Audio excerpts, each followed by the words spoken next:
Hindi ko talaga makakalimutan yung unang buwan ko sa Saudi.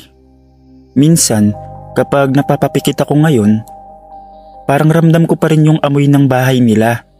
Yung may halong cleaning chemicals at luma na carpets. Yun yung amoy na sumira sa pananahimik ko. Yun din ang amoy ng takot na dumikit sa akin. Tawagin niyo na lang po akong Maricel, 29 years old, taga Bicol. Una kong lipad papuntang Saudi noong 2018. Simple lang ang pangarap ko, makapag-ipon, makapagpaayos ng bahay at matulungan ng pamilya ko. Hindi ko naman inakalang mapupunta ako sa sitwasyong halos ikamatay ko. Pagdating ko sa Riyadh, nakakakaba na agad.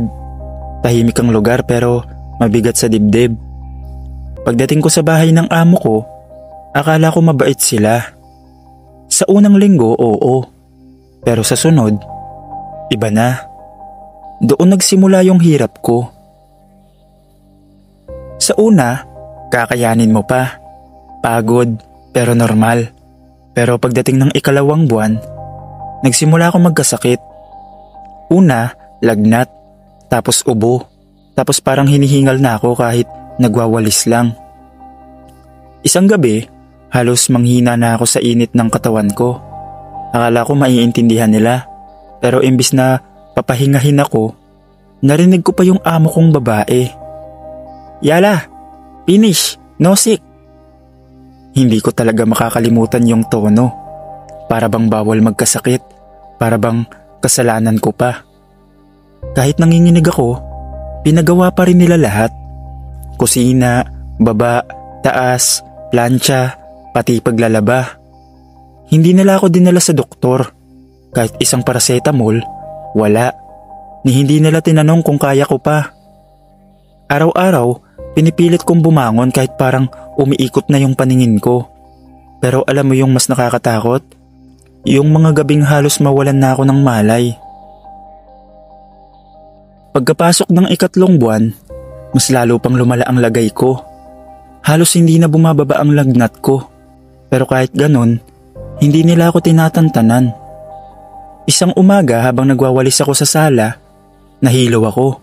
Hindi ko namalayan na napahawak ako sa dingding para hindi matumba. Doon nagsimula ang nightmare ko. Narinig ko bigla yung yabag ng amo kong babae. Pagtingin ko, nakakunot na agad ang noo niya.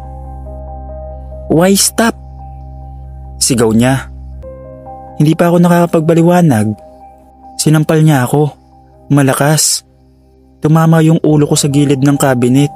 Ramdam ko agad yung kirot at parang uminit yung pisngi ko. Hindi ako makapagsalita sa sobrang gulat. Pero hindi doon natapos. Habang nanginginig pa ako, hinila niya ang braso ko. Yung tipong halos matanggal. At itinuro yung kusina.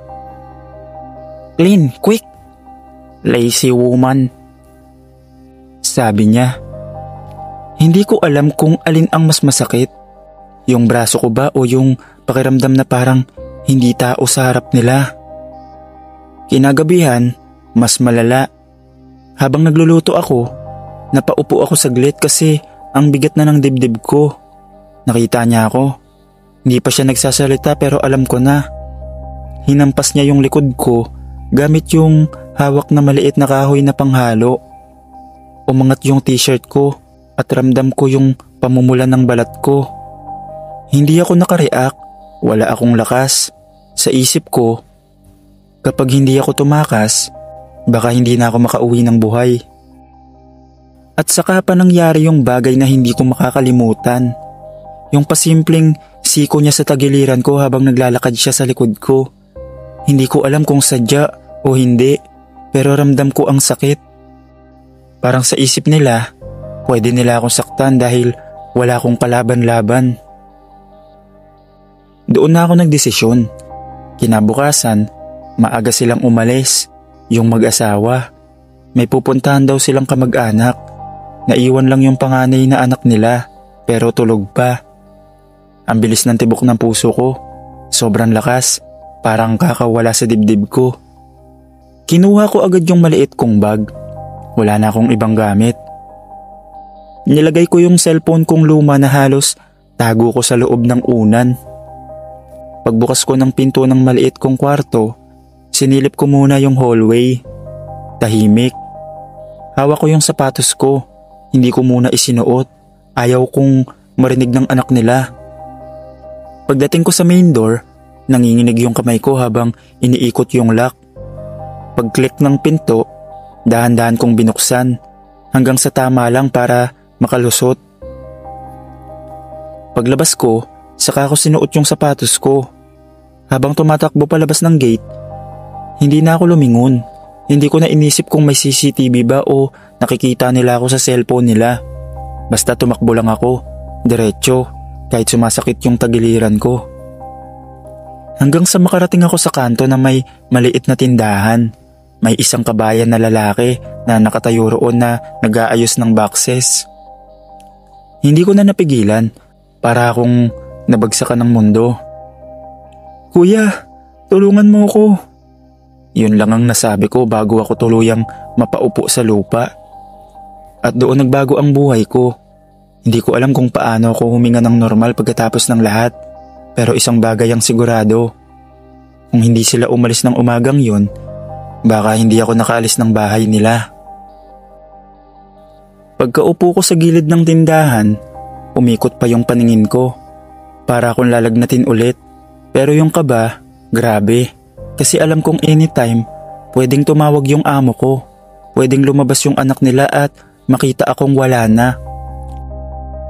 Lumapit yung kabayan na lalaki. Driver pala siya ng delivery. "Anong nangyari sa'yo?" Tanong niya, halatang nagulat sa itsura ko.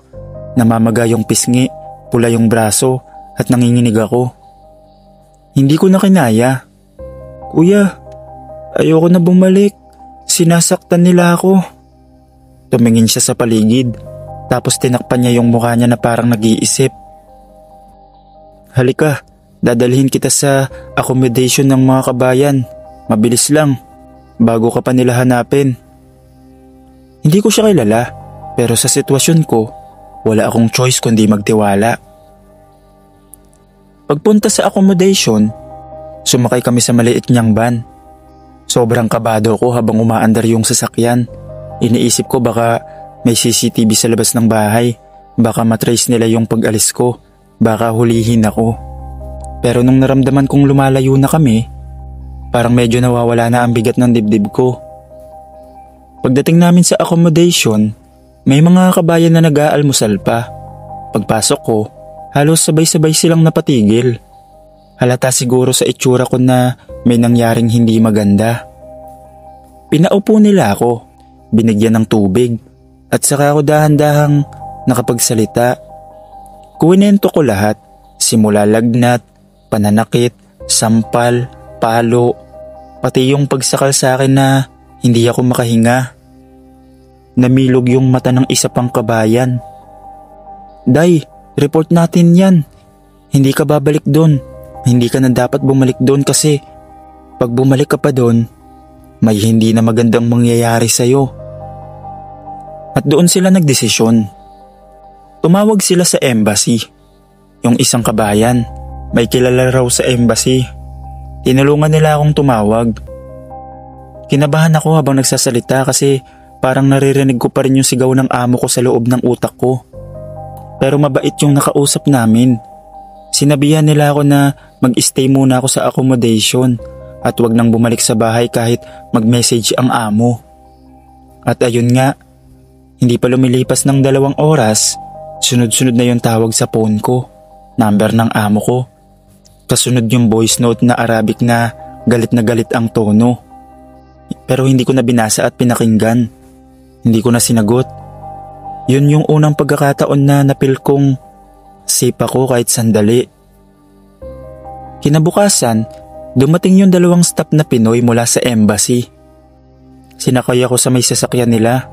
Habang nasa gitna ng daan, tumingin ako sa bintana. Yung mga building, yung street lights, yung mga bakanting kalsada. Iba yung pakiramdam kapag alam mong hindi ka nababalik sa lugar na pinagmalupitan ka. Pagdating sa shelter ng embassy, Doon ako unang nakakain ng maayos. Doon ko rin nakuha yung kapayapaan na matagal ko nang hinahanap. Sinuri nila yung pasa ko. May mga kuha silang picture for documentation. Habang kinukunan, hindi ko mapigilang umiyak. Para bang lahat ng sakit na tinago ko, doon na lumabas. Pero ngayong nasa loob na ako ng embassy, wala na silang magagawa sa akin. Inabot ng ilang linggo ang proseso. Papeles, exit visa, interview. Pero masaya ako kasi araw-araw kasama ko yung ibang Pinay na kapareho rin ng pinagdaanan ko. Doon ko na-realize na hindi pala ako nag-iisa. Noong araw ng lipad ko pa uwi, nanginginig yung kamay ko habang hawak yung boarding pass. Pero hindi na yun takot. Halo na siya ng tuwa at pagod na gusto nang matapos.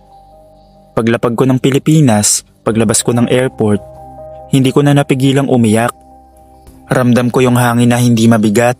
Ramdam ko na wala nang sisigaw sa akin. Wala nang tatama na sampal o palo. Wala nang takot na gigising sa umaga.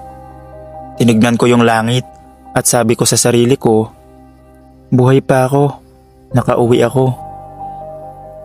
At doon natapos yung pinakamadilim na kabanata ng buhay ko.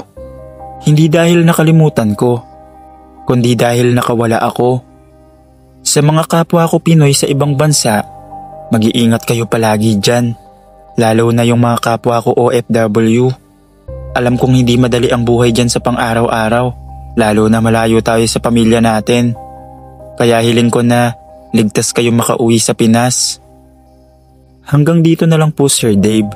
Kung sakali pong mapili itong kwento ko, maraming salamat po.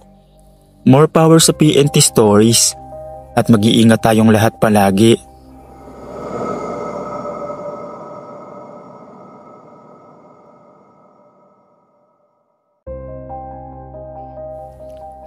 Hindi ko malilimutan yung amoy ng hangin paglabas namin ng syudad. Yung parang tuyong lupa na may halong alikabok. Yun yung araw na dinala ko ng amo ko sa gitna ng disyerto. At hindi ko pa alam noon na yun din pala ang magiging daan ko para makaligtas. Tawagin niyo na lang po akong Arbel, 32 years old, taga Batangas. Driver ako sa Saudi, mahigit 1 taon na akong nasa kanila. Sa una, kaya naman ang trabaho. Pero pagdating ng mga huling buwan, dumoble ang oras ko sa biyahe. Araw-araw, halos 18 hours akong nagmamaneho. Minsan nga nakaidlip ako saglit sa manibela at sinigawan ako ng amo ko na parabang wala akong karapatang mapagod. Tiniis ko kasi bawat padala ko sa Pinas, may kinakain ng mga anak ko. Hanggang sa isang araw, inutusan niya akong sumama sa kanya papunta sa private rest house nila sa disyerto. Wala akong tanong, trabaho ko naman. Pero nung papalayo na kami ng papalayo sa syudad, parang may bumibigat sa dibdib ko. Tahimik siya sa likod habang nakapon. Ako naman, pilit nilalabanan ng antok at pagod. Pagdating namin sa rest house, pinark ko yung sasakyan. Ang init, ang tahimik. Wala kang maririnig kundi hangin at malalayong tunog ng buhangin na parang umahampas sa pader. Sabi niya sa akin, "Wait in the car." Yun lang, tapos bumaba siya. Pero alam ko yung ugali niya. Kapag nagtagal yun sa loob, ibig sabihin, aabutin ng oras. Habang nakaupo ako, nakapikit yung mata ko. Nanginginig pa yung braso ko sa pagod. Saka pa ako nakaramdam ng kaba na hindi ko maintindihan. Yung tipong parang may mangyayari. Hindi ko alam kung bakit, pero may instinct akong nagsabing, "Arbel, oras mo na. Kung hindi ka gagalaw ngayon, di ka makakalabas ng buhay." Parang ganun yung naiisip ko. Hindi pa ako tumatakas noon kahit kailan. Pero yung araw na yun, ibang takot yung naramdaman ko. Sobrang tahimik ng disyerto. Naririnig ko yung tibok ng dibdib ko. Naririnig ko rin yung yabag ng amo kong papasok sa loob ng rest house. At sa unang pagkakataon, sa loob ng mahigit 1 taon, napaisip ako. Kung aalis ako ngayon, walang makakaalam. At doon nagsimula ang plano ko. Yung pinakang mapanganib na desisyon na nagawa ko. Pagpasok ng amo ko sa loob ng rest house, ilang segundo lang ang lumipas bago ako nagdesisyon. Hindi na ako nag-isip, hindi na ako nagplano. Tumakbo agad ako sa likod ng sasakyan. Binuksan ko yung maliit na compartment sa likod kung saan minsan niya ako pinapakuha ng tools. Swerte, nandun pa yung lumang water bottle ko. Nakakalahati na lang ang laman. Yun lang ang meron ako. Wala akong pagkain, wala akong pera, wala ring direksyon. Pero isa lang ang alam ko, hindi na ako babalik sa kanya. Dahil alam kong pag tumagal pa ako, pwede niya akong saktan. Dahan-dahan akong lumayo sa sasakyan. Tinitignan ko yung pinto ng rest house, baka biglang bumukas. Pero tahimik, walang kahit anong tunog. Nang makalayong mga 20 metro, tsaka ako tumakbo ng mabilis. Parang mababali yung tuhod ko sa bigat ng pagod ko, pero hindi ko ininda. Yung sikat ng araw, tirik na tirik. Yung buhangin, parang nakakasunog ng talampakan kahit nakasapatos ako. Pero ang pinakamasakit, yung paghinga ko, parang hinihiwa ng init yung ilong ko. Parang matutuyo yung lalamunan ko sa sobrang uhaw. Sa kalagitnaan ng pagtakbo ko, napatingin ako sa paligid. Walang kalsada, walang puno, walang tao. Desyerto lang kahit saan ako tumingin. Pero kahit ganon, mas pipiliin ko na yun kaysa bumalik sa bahay na punong-puno ng sigaw at pagmamaliit. Hindi pa lumilipas ang 1 oras ng paglalakad at pagtakbo, ubos na yung tubig ko. Pakiramdam ko, nagdidikit-dikit na yung dila ko sa sobrang uhaw. Tinitignan ko pa yung takip ng bote, tapos inuga ko. Baka may natira pa kahit patak, wala. Kaya inupo ko yung sarili ko sa gilid ng buhangin. Mali pala, sa init ng lupa, parang naluluto yung puwet ko. Tumayo agad ako kahit nanginginig na yung tuhod ko. Habang naglalakad ako, bigla akong naisip, Arbel, baka dito ka na matapos pag titigil ka. Pero nagpatuloy ako sa paglalakad. Ayokong tumigil. Baka sakaling hanapin nila ako at makita ako. Inisip ko yung mukha ng 2 anak ko. Yun ang nagbibigay ng lakas. Maya-maya, lumabo na yung paningin ko. Hindi ko na mapokus yung paligid. Para akong lumalakad sa isang lugar na walang dulo. Tapos naramdaman ko na umikot yung ulo ko. Tapos naramdaman kong umiikot yung ulo ko. Parang lumulubog yung buhangin sa paa ko. Hanggang sa hindi ko na kaya. Nanghina yung tuhod ko at bumagsak ako sa buhangin. Hindi ko na maalala kung ilang minuto o oras akong nakadapa doon. Pero bago ko tuluyang mawalan ng malay, narinig ko ang tunog na hindi ko inaasahan. Mabagal na ugong ng sasakyan. Parang papalapit. Parang umaandar sa buhangin. Tinry kong tumingin, pero isa lang ang nakita ko. Isang puting sasakyan na dahan-dahang tumitigil malapit sa akin. Kinabahan pa ako kasi baka amo ko yun. Pero bigla ko nawalan ng malay. Pagmulat ko, nasa loob na ako ng sasakyan. May malamig na hangin mula sa aircon. At may 3 Pinoy na nakatingin sa akin. Bro, buti na lang nakita ka namin. Akala namin manikin ka sa gitna ng buhangin eh. Sabi nung isa habang binibigyan ako ng tubig. Ininom ko yun na parang unang beses kong nakatikim ng tubig sa buong buhay ko. Saka lang ako nakahinga ng malalim. Tinanong nila ang nangyari sa akin. Pinaliwanag ko. Nagtaka rin ako kasi bakit sila napunta ron. Sabi nila, may dineliver lang daw sila sa isang rest house. Ang naisip ko, baka dun sila nag-deliver sa bahay ng amo ko. Kaya siguro nung pabalik na sila, nakita nila ako. Dinala nila ako sa accommodation nila, pinakain, pinagpahinga.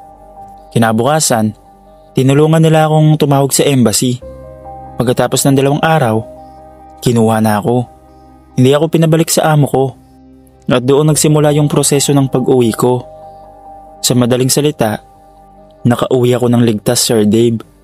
At dito sa Pilipinas, nagnegosyo na lang ako at hindi na bumalik sa Saudi kahit kailan.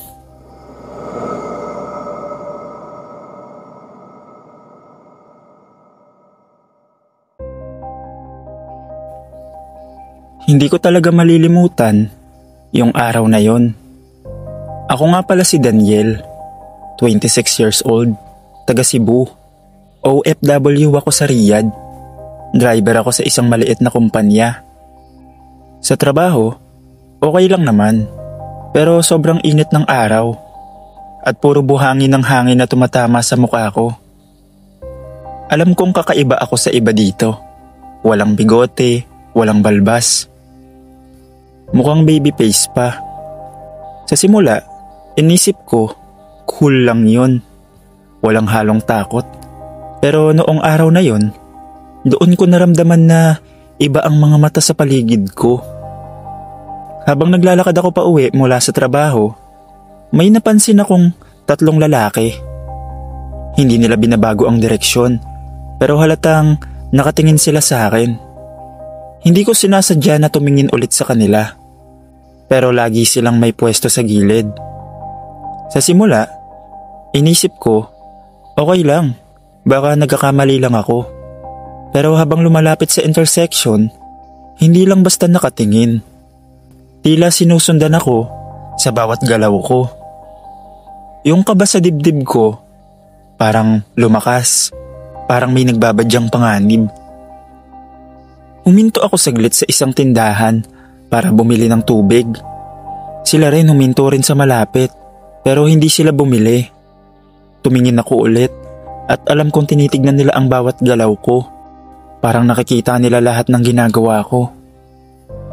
Nakauwi ako, pero alam kong hindi lang sila nagkakatuwaan dahil sinusundan nila ako. Sa bahay, pilit kong iniwasan ang bintana. Hindi ako makatulog. Yung kaba sa dibdib ko parang hindi nawawala. Pinilit kong isipin na baka coincidence lang. Pero sa loob ng sarili ko, alam ko, hindi lang coincidence. Kinabukasan nung pauwi na ako galing trabaho, mabigat na agad yung pakiramdam ko. Hindi ko na alam kung paranoid lang ba o talagang may masamang mangyayari. Pero habang naglalakad ako pa uwi, ramdam kong may sumusunod ulit sa likod ko. Paglingon ko, sila ulit, yung 3 lalaki. Mas mabilis silang naglalakad ngayon. Mas diretso ang tingin. Parang may balak na hindi maganda. Pinilit kong bilisan ang lakad ko. Pero habang papalapit ako sa kanto, bigla silang tumakbo at hinatak ako sa madilim na parte. Walang tao, walang ilaw, puro pader at tambak ng basura sa gilid. Doon na ako kinabahan ng todo. May humawak sa braso ko. May pumipilit itulak ako papasok sa iskinita. May isa pang nag-block sa daan ko para hindi ako makatakbo. Narinig ko na lang yung boses nila at hindi ko maintindihan lahat. Pero klaro yung tono. Hindi maganda, hindi biro. Baby face, sabi nung isa habang nakahawak sa bewang ko. Tumaas agad ang balahibo ko. Napaatras ako pero wala na akong pwesto. Sinalya nila ako sa pader at doon ko nalasahan yung alikabok at takot. Hinihimas nila yung braso ko. Tinutulak ako pababa at pinipilit akong ipiit sa sulok. Hindi ko na alam ang gagawin ko. Wala na akong lakas, wala akong kakampi at sobrang dilim ng paligid. Ramdam ko na nagpapatuloy pa yun. Wala nang makakapigil. Habang hinuhubaran ako ng isa, biglang may tumunog na sirena ng pulis sa dulo ng kalsada. Hindi ko agad nakita, pero may liwanag ng flashlight na biglang tumama sa kanilang 3. May narinig akong sigaw ng pulis. Hey! Hey! Nagulat yung 3. Nagkatinginan sila, tapos mabilis na nagtakbuhan papalayo. Hindi ako makagalaw. Nanginginig pa rin ako. Humahabol yung hininga ko. Ang lakas ng kabog ng dibdib ko. Lumapit yung 2 pulis sa akin. Tinanong kung okay lang ako. Hindi ako makapagsalita agad. Parang natuyo yung lalamunan ko sa takot. Pero tinulungan nila ako tumayo. At nang makita nilang OFW ako, mas naging maingat sila. "Come, we take you home," sabi nila. Hinatid nila ako pa uwi. Dahan-dahan lang ang sasakyan nila. At doon ko lang naramdaman na ligtas na ako kahit papano. Pagdating sa bahay, tinanong nila kung may kasama ako. Sabi ko, wala. Mag-isa lang ako. Pag-alis nila, napaupo lang ako sa sahig. At doon tuluyang pumasok yung totoong takot. Yung realization na isang segundo na lang, baka kung ano nang nagawa nila sa akin. Hindi ako makatulog buong gabi. Yung hininga ng 3 lalaking yon, ramdam ko pa rin sa batok ko. Yung hawak nila, ramdam ko pa rin sa braso ko. Pero matapos yun, Sir Dave, hindi ko na ulit sila nakita at nakapagtrabaho na ako ng payapa, pero may kaba pa rin at lagi na ako nag-iingat sa bawat pag-uwi ko sa gabi.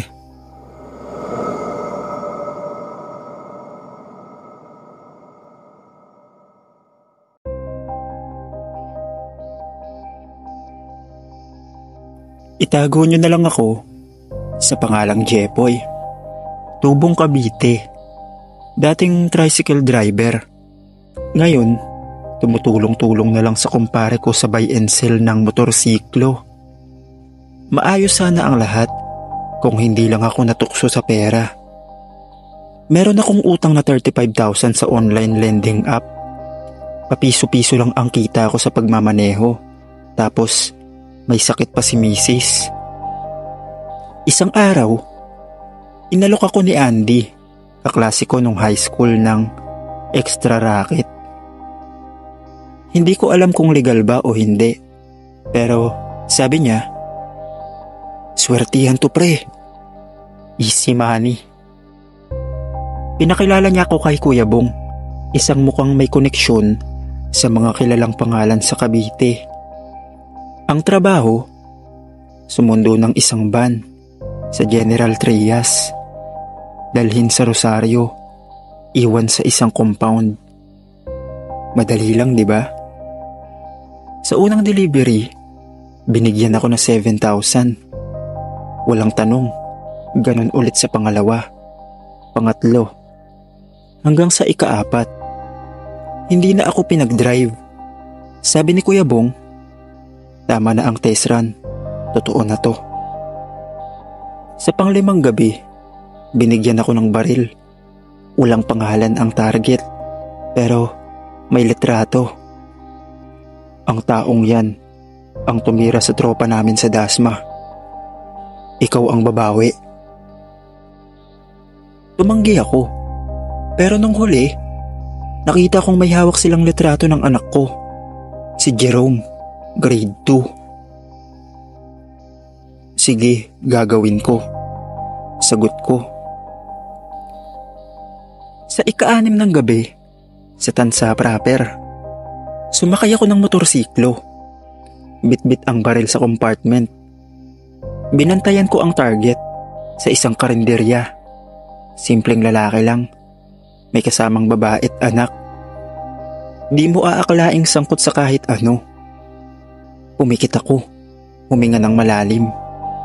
2 bala, isa sa dibdib, isa sa ulo.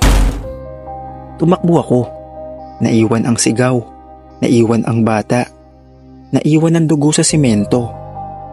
Pero may 20,000 sa backpack ko. Kinabukasan, headline sa balita. Isang guro sa Tansa, patay sa pamamaril. Biktima ng mistaken identity. Hindi ko alam kung sinadya nila o ginamit lang nila ako para sa ibang motibo. Ang malinaw lang, wala akong babalikan. Ngayon, nagtatago ako sa Batangas. Palipat-lipat ng trabaho, pangalan at tirahan. Bawat businang maririnig ko sa gabi, akala ko ako na ang isusunod. Kahit kailan, hindi ako binangungot ng multo. Pero Binabangungot ako ng mukha ng batang naiwan sa tabi ng bangkay ng kanyang ama.